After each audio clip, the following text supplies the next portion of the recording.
Hello and welcome to the Different Woman Show Denzel podcast.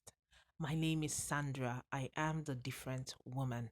Yes, I told you in the first episode that my aim for starting this podcast is to explain money in the simplest form.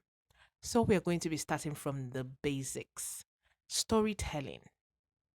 We all agree that men gossip, right? But women put the word gossip in the dictionary with our God given gift. Yes, our narrative skills. Oh, have you seen where women gather together and just start to narrate incidents, events?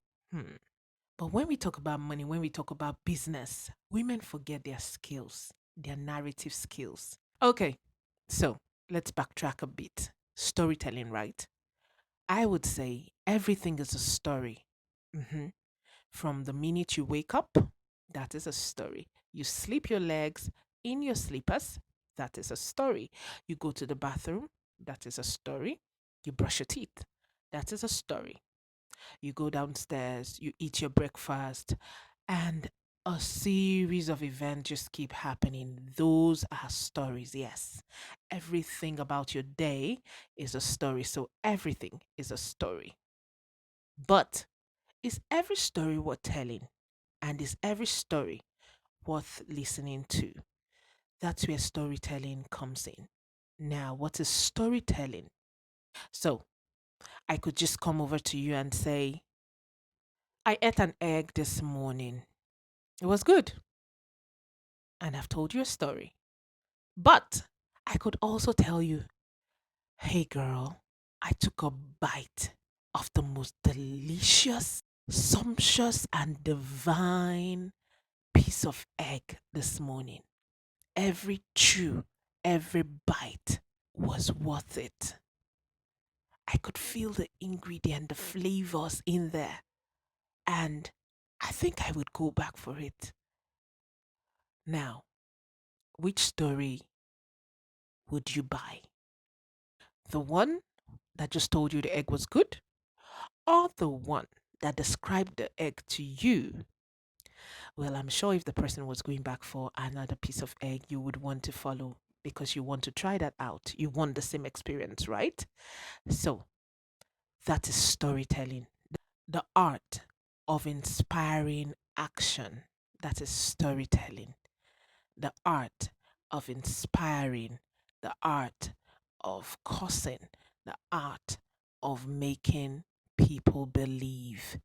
That is storytelling. Yes.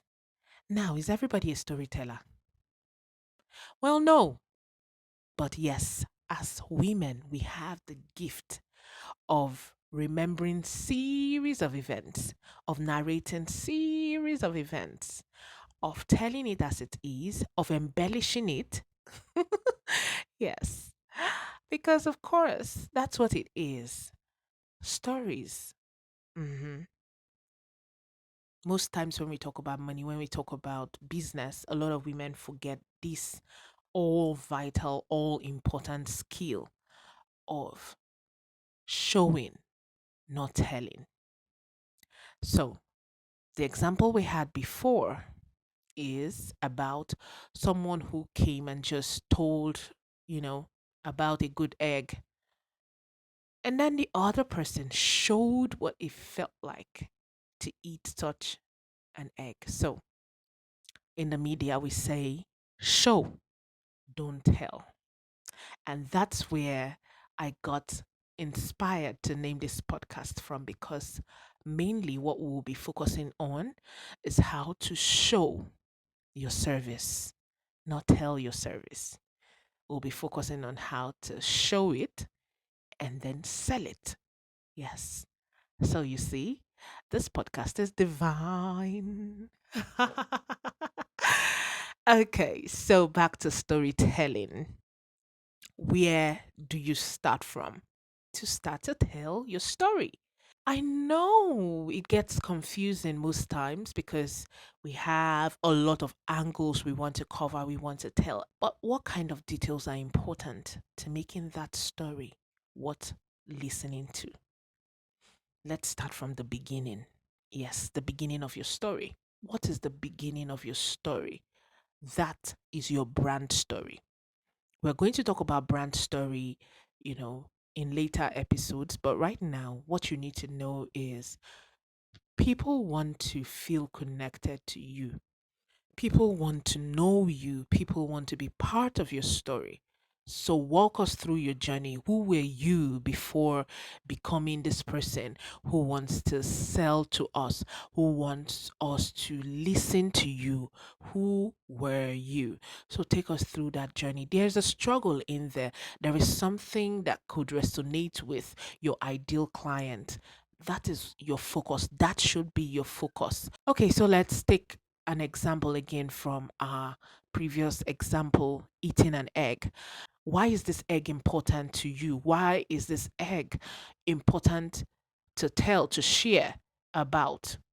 That is your beginning. So, if we're going by the previous example, we would say I've always had bad egg. I always react badly, skin reactions, whatever. You could come up with something that actually relates to you that made this egg worth talking about. Someone out there would resonate with that because they might actually be going through the same challenge that you went through. Okay, so that's what you want to tell. That's what you want to share. That should be your beginning, your struggle, why this egg is divine. Why finally you have found it. Okay, so that's what you want to sell. That's what you want to talk about. The beginning, your struggle, all the things you went through before you finally found this solution. Okay, now your middle is important as well.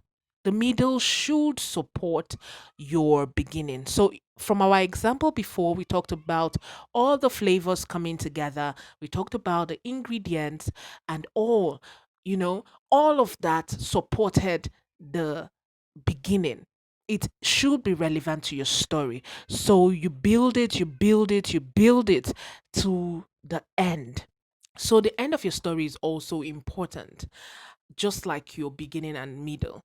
Don't lose momentum here. In the theater, we always say purgation of emotions. So you have taken your client to the peak of their emotion. Now they feel like they're holding their breath. You want to make them exhale. You need to drop it as it's hot. Yes. I couldn't resist using that line. But at the end of your story, you need to tell your client what to do next. It could be you. From our example, we said, I'll go back and have another one. Definitely, if your client is sitting next to you or someone who could relate to your story is sitting next to you, the person will be like, hey, I'm going with you, right? You've caused the person to take action. You've inspired someone to want the same egg that you had. So that's storytelling. That's how to sell. So you show and then you sell. Hey, did you enjoy this episode of the Different Woman Show Then Sell podcast? Let me know what you think. Do you still have any question about storytelling as a woman? Share, send me a question, and I would be glad to answer it. Remember that I have my clarity and strategic session link in my bio and description. Feel free to use it to book a session with me so we can move your ideas from concept to creation. If you know that you procrastinate or you find it difficult to take action or lose momentum along the way of launching your business, any projects at all, you need to join my accountability circle. It is for 25 people per month. You get to network with other business women like yourself, connect to more people, hold yourself accountable with actionable steps and activities. And of course, if this is for you, waste no time, sign up now. We'll be talking more about money in the simplest forms possible to enable more women take action this year. Until my next episode, remember that it's okay to be different.